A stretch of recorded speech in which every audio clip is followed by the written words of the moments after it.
Yeah, I'm on chapter 3, The Prince by Niccolo Machiavelli. It's called Mixed Principalities. And this is the key takeaways that I got from it, my interpretation, my understanding. So, I already covered in chapter 2 that basically you don't want to change anything that's already in place, any systems that's already in place, but I'm going to reiterate it because it came up again in this chapter. Um, Machiavelli said that if you coming into the position of power, you must extinguish the ruling family and alter neither the laws or the taxes. Now, of course, he referring to, like I said before, things being passed down through a bloodline.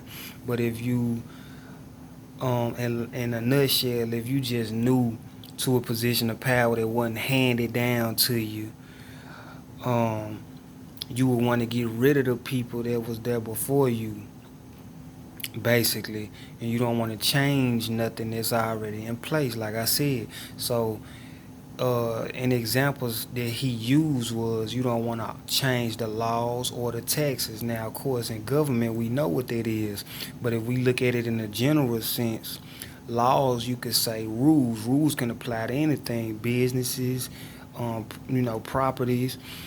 Um, and taxes, basically that's just money used to support an entity.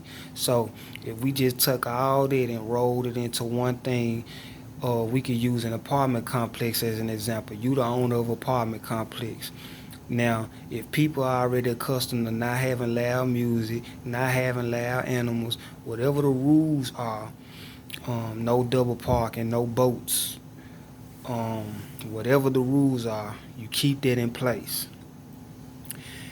If they accustomed to paying an X amount of dollars in rent or whatever, you keep that in place, you know. So that covers that. Now, when you get in that new position, the best way to keep that position is to reside there.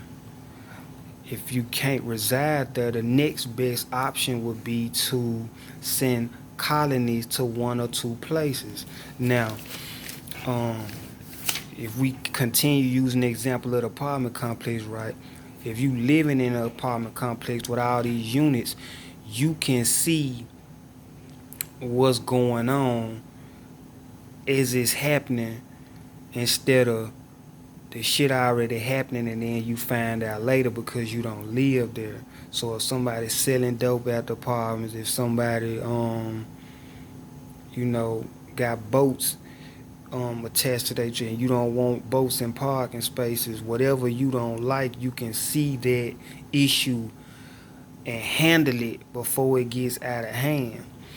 Um, Now, colonies, if you send a colony, that's basically sending someone to a place, but they still um, basically, how can I say, they basically think like you, but you sending them somewhere else basically to spy. You might as well look at them as a spy.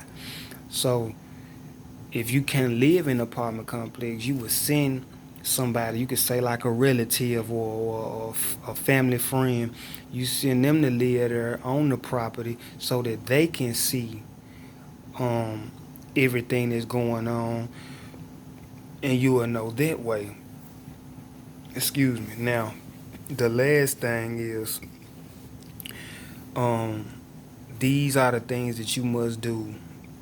Now, when I think of these, I think of Facebook and Instagram. So, one thing is to send a colony. You protect the lesser powers without increasing strength. Reduce those who are strong, and don't permit powerful foreigners to gain a footing. Now, like I said, Facebook did this with Instagram.